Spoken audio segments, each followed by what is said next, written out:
নমস্কাৰ 24 লাইভ চাই থকাৰ বাবে ধন্যবাদ আৰু এই মুহূৰ্তত লৈ আহিছো এটা গুৰুত্বপূৰ্ণ খবৰ স্বাস্থ্য পৰীক্ষা কৰিবলৈ অস্বীকাৰ ৰকিবুল হুছেইনৰ যেটো ৰকিবুল হুছেইনক কৰা হৈছিল ভয়ংকৰভাৱে আক্ৰমণ আৰু আক্ৰমণৰ পিছতে স্বাস্থ্য পৰীক্ষা কৰা হয় কিন্তু সেই পৰীক্ষা অস্বীকাৰ কৰিলে ৰকিবুল হুছেইনে আৰু এই সন্দৰ্ভত মুখ্যমন্ত্ৰী ডক্টৰ হিমন্ত বিশ্ব শৰ্মাৰ এটা বিশেষ ফেচবুক পোষ্ট দেখিবলৈ পোৱা গৈছে সবিশেষ লৈ আহিছো এই মুহূৰ্তত ৰকিবুল হুছেইনক ৰূপহিত কৰা হৈছিল বৰবৰ আক্ৰমণ কাণ্ডৰ পিছত স্বাস্থ্য পৰীক্ষা কৰিবলৈ অমান্তি ৰকিবুল হুছেইনে অমান্তি হৈছে স্বাস্থ্য পৰীক্ষা কৰিবলৈ সমগ্ৰ ঘটনা সন্দৰ্ভত ৰকিবুল হুছেইনে দাখিল কৰিছিল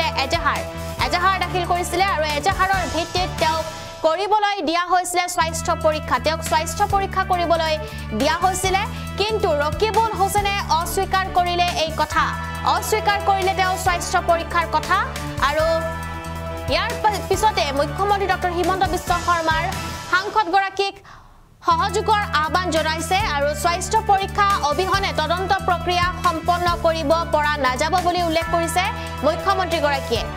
আৰু সাংসদ গৰাকীক আৰু কংগ্ৰেছ দলক এই সন্দৰ্ভত স্থিতি মনত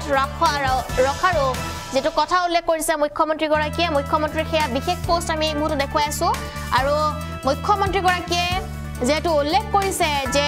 সাংসদ ৰকিবুল হুছেইনে স্বাস্থ্য পৰীক্ষা কৰিবলৈ অমান্তি হৈছে মুখ্যমন্ত্ৰীয়ে ফেচবুকত লিখিছে যে কংগ্ৰেছৰ মাননীয় সাংসদ ৰকিবুল হুছেইনে কালি সংঘটিত এক আক্ৰমণৰ অভিযোগ উত্থাপন কৰি আজি এজাহাৰ দাখিল কৰিছিল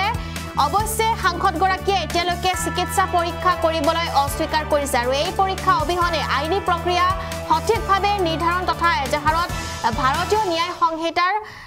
উপযুক্ত ধাৰা প্ৰয়োগ কৰিব পৰা নাযায় কংগ্ৰেছ দল আৰু বিৰোধী দলৰ দলপতিয়ে এই স্থিতি মন কৰাটো প্ৰয়োজনীয় বুলি উল্লেখ কৰিছে মুখ্যমন্ত্ৰী ডক্টৰ হিমন্ত বিশ্ব শৰ্মাই মুখ্যমন্ত্ৰীয়ে এনেদৰে ফেচবুক পোষ্ট লিখিছে কালি সংঘটিত কাণ্ডৰ পিছত বুলি মুখ্যমন্ত্ৰী উল্লেখ কৰিছে যে যেটো এক ভয়ংকৰ ঘটনা সংঘটিত হৈছিল আৰু সেই ঘটনাৰ পিছত স্বাস্থ্য পৰীক্ষা কৰিবলৈ অমান্তি হৈছে ৰকিবুল হুছেইন আৰু ৰকিবুল হুছেইন অমান্তি হৈছে স্বাস্থ্য পৰীক্ষা কৰিবলৈ সমগ্ৰ ঘটনা সন্দৰ্ভত ৰকিবুল হুছেইনে দাখিল কৰিছিল এজাহাৰ আৰু এজাহাৰৰ ভিত্তিত তেওঁ কৰিবলৈ দিয়া হৈছিল স্বাস্থ্য পৰীক্ষা কিন্তু ৰকিবুল হুছেইনে অস্বীকাৰ কৰিলে এই কথা আৰু ইয়াৰ পিছতে মুখ্যমন্ত্ৰী ডক্টৰ হিমন্ত বিশ্ব শৰ্মাৰ সাংসদ গৰাকীক সহযোগৰ আহ্বান জনাইছে ইয়াৰ পিছতে সহযোগ আগবঢ়োৱাৰ আহ্বান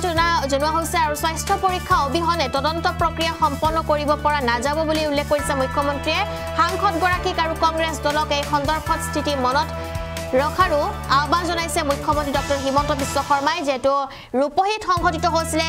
ভয়ংকৰভাৱে আক্ৰমণ কৰা হৈছিল ৰকিবুল হুছেইনক আৰু সেই ঘটনাৰ পিছতে এজাহাৰ দাখিল কৰিছিল ৰকিবুল হুছেইনে কিন্তু ৰকিবুল হুছেইনে এজাহাৰ দাখিল কৰাৰ পিছতো তেওঁক স্বাস্থ্য পৰীক্ষা কৰিব লাগিব বুলি উল্লেখ কৰা হৈছে যেহেতু এয়া নিয়ম আছে কিছু কিন্তু সেই